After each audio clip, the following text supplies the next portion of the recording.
Hey guys, welcome back to this series on the book of Acts. Today we are looking at the very beginning of Acts chapter 8, and we're going to see how God uses something that you and I wouldn't use in order to push his mission forward. Let's jump in.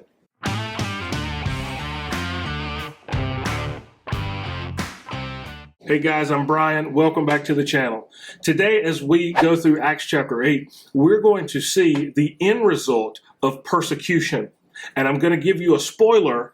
The end result of persecution in the early church was that it propelled the mission of God forward.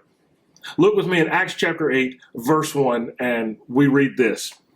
And Saul approved of his execution, and there arose on that day a great persecution against the church in Jerusalem. And they were all scattered throughout the regions of Judea and Samaria, except the apostles. Now this is at the end of the stoning of Stephen. We talked about that in our last video. Acts says that the people that stoned Stephen laid their coats down at the feet of a young man named Saul. Acts chapter 8 verse 1 picks that up, that Saul was actually approving of his execution. And then it tells us that on that day a great persecution started against the church in Jerusalem. Now, the interesting thing about this persecution is that that was the vehicle that God used in order to push his mission forward. We're told here that all except the apostles were scattered, and they were scattered into the regions of Judea and Samaria.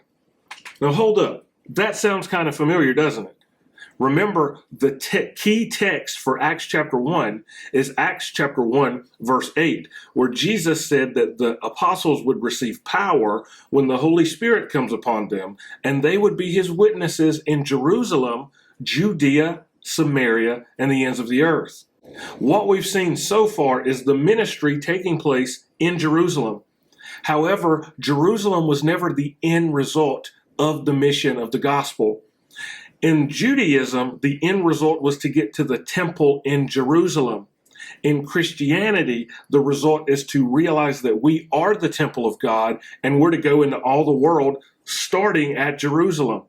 Today, the worldwide Christian movement owes its roots, can trace its roots back to those early apostles in Jerusalem and the reality that persecution pushed them forward. See, an interesting thing that you'll see throughout the entire book of Acts is that God often uses persecution in order to get his mission to move forward. Acts tells us that all were scattered except the apostles. The interesting thing is the apostles are the one who got the ball rolling in Jerusalem, but it wasn't the ordained apostles that went forth into the rest of the country or the rest of the region sharing the gospel. No, my friends, it was regular Christians just like you and just like me. God didn't use Reverend so-and-so to get the gospel into Judea and Samaria. He actually used regular people. We see that shift taking place in Acts chapter 6, 7, and 8, when we see the establishment of the first deacons and how they serve the needs of the church. And at this point, we see two of those deacons begin to rise to the top.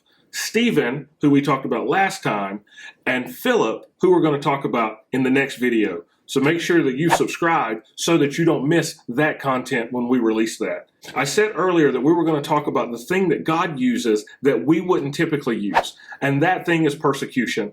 Now, I want you to know that the early church was a firecracker. Like, as much as the authorities tried to stop the mission and the move of God, it seemed to grow that much more and have that much more momentum. There's actually a quote from church history that goes like this: "The blood of the martyrs is the seed of the church." And what that means is that when people gave their lives for the Christian faith, for the spread of the gospel, instead of it crushing the church, it actually became a seed that propelled the church forward. So I want to say to you today, as you are a follower of Jesus, maybe you're a pastor, or maybe you're a Sunday school teacher or a small group leader, or maybe you don't even have an official place where you serve in your church, know that God will often use persecution moments in your life and in the life of the ministry in which you're involved with to propel the gospel forward. So remember, if you're finding some pressure or if you're facing some heat, this could be a very good indication that God's trying to push you forward and get the gospel out into new places.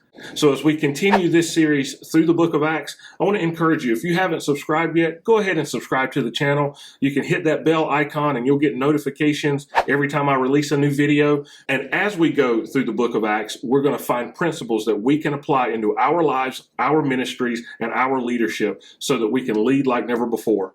I'm Brian, and as always, thanks for being here, guys. Bye.